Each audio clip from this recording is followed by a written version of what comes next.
You are now about to witness the strength of street knowledge. My name's Raul. What's yours? Kyle. Nice to meet you, dude. So the topic of my interviews that I'm doing here today is epistemology. Okay. Have you ever heard of it? No. Well, I think I've heard of it. If I'm going to take a guess, does it have something to do with dinosaurs?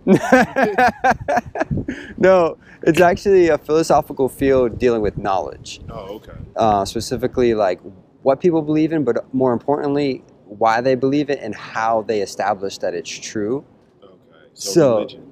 It could be religion. It doesn't have to be, but yeah, it could be religion. It could be just something that you're fairly convinced of that is foundational to you. And I like to ask questions related to, okay, how did you get there? And how do you know that the method that you use to get there, whatever it is actually reliable? Okay. That it's reliably leading you to accurate conclusion. Okay. So yeah, like you said, it could be religion. It doesn't have to be. Just something you're fairly convinced of. I don't know, because my number one thing, as I've already said, is religion. Mm-hmm. And I grew up, my mother is religious, very religious. And I spent a long time on my mother's side. She always took me to church. So I grew up believing in God. And I guess in a way I do now, but not faithfully. Not like how she believes, Mm-hmm. how she just accepts that there is a God. I always question it, but I do pray occasionally. Pretty much just when I want something. So like it's convenient. So I'm probably one of the worst types of Christians because I just use it. Well, I try not to, but Mm-hmm. it's more so when I need something or when I'm feeling down. Okay. Yeah. So you do believe there is God.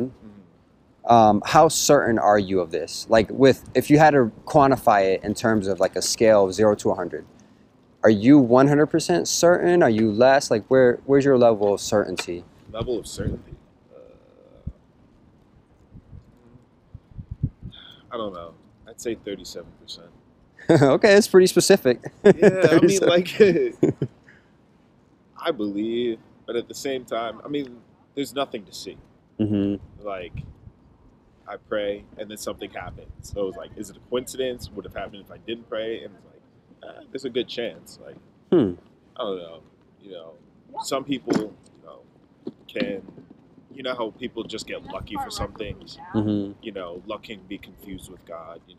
Maybe things were just falling in your place just by chance, and people just attribute it to God. Okay. So you're not really sure, but I don't cancel it out completely because there's no proof. But it's a constant back and forth. There's no proof for him, but there's really no proof against him. There's proof against him, but like no one can really firmly say that there's no God. Okay. I'm curious about what makes up your 37%. Like why are you at 37% and not, something less? What gets you even to that point? Is it because I know you mentioned prayer. Yeah. Is it that? Is that sort of?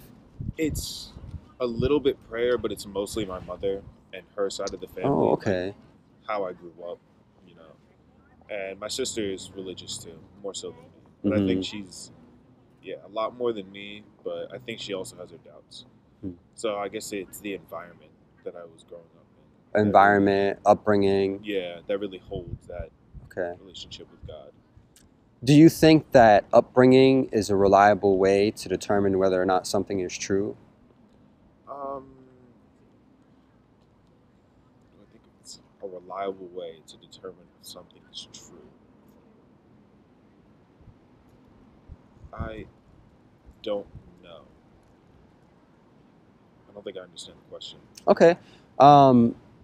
I guess I'm wondering if upbringing can be shown to consistently lead to accurate results. Oh. In other words, let's say you met somebody from a different religion, just pick some religion, and they told you the reason why they know that Islam is true, Buddhism is true, you name it, is because they were raised that way, and that's always what they've been taught. Would you accept that as a good reason why their belief is true, or would you be skeptical of it? I wouldn't wouldn't necessarily be skeptical, but I wouldn't believe it's true either. Same goes for me. Like being raised in a God worshiping household doesn't mean that there is a God. It's just part of my beliefs, my values, and Okay. who I am. That's why there's so many. Mm-hmm. Okay. So you said somebody being raised to believe something doesn't necessarily mean that it's true. Yeah. Okay. So for you, that being the case, do you feel like your upbringing is a good reason to believe that your religion is true? No, I attribute my upbringing to my parents, and my mom is involved in God, Mm-hmm. so, which helped shaped her into a person, but I don't attribute my upbringing mostly to my religion because I wasn't super connected with going to church, or I'm not connected to God like my mother's side is, so I attribute that to my parents. What would bring you down from 37%? What would make you less certain of your Less belief? certain? Mhm. I don't know. Because I already swing back and forth like constantly, so to believe less.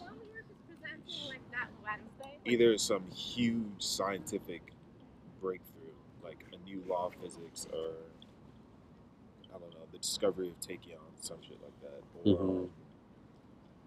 my mother stops believing, and because like I said, most of the reason why I believe is because I have that support from my side, from Mm-hmm. her. So if she stopped believing, then I don't think I would have much of a reason to believe. Mm-hmm. Okay. You said earlier that upbringing is not necessarily an indicator that something is true. So for you, if we have two people with different opposing beliefs and both of them hold that belief due to upbringing, is there a way to determine which one is true?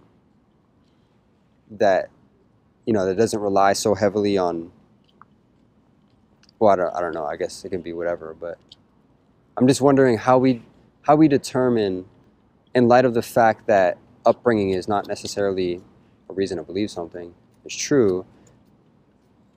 How do we determine whether or not something is true? Like In religion, you really can't prove it's true, and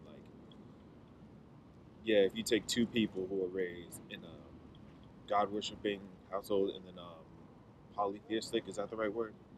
yeah, that's another form of Yeah. religious belief. And they were both raised that way, and they're both devout believers. Then you really can't convince the other that one side is true and the other is not. Mm-hmm. It's just all about belief. Mm-hmm. So. For you, if you came to the conclusion that God didn't actually exist, what would that do for you? Would that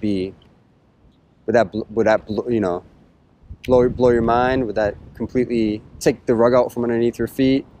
Not really, but I'm not gonna lie, it would kind of suck because it was a big part of how I was raised and everything. Mm-hmm. So, I've never canceled out the belief that he's not there, but to have proof to say all right, there really is no God. It's well, shit. Now all that's gone to hell. All that work and time, all that effort. But I guess it really wouldn't be wasted because the beliefs, the overarching beliefs, help people to become better people. Mm-hmm. Yeah, so more like a nanny can. Mm-hmm. So keep it watchful. So do you feel like you're justified at being 37% certain, based on the upbringing reason you gave? Do you feel like that's a sufficient reason to bring you to 37%? Yeah, I'd say it's enough to bring me more. I haven't canceled them out. I've tried to.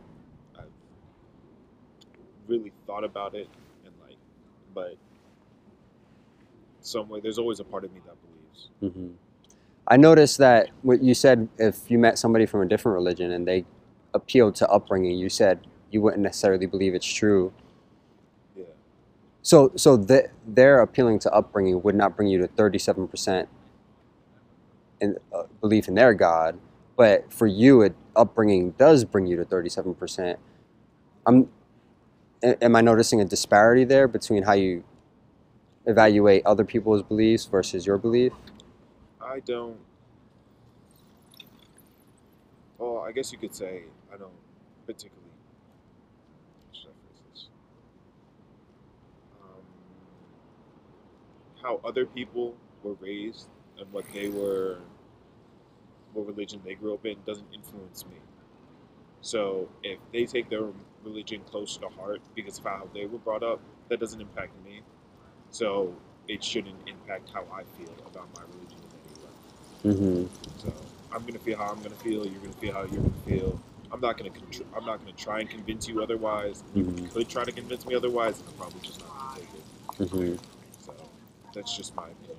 Yeah. All right, Kyle. I appreciate it, man. Thanks for your thoughts. Yeah. Take it easy, man.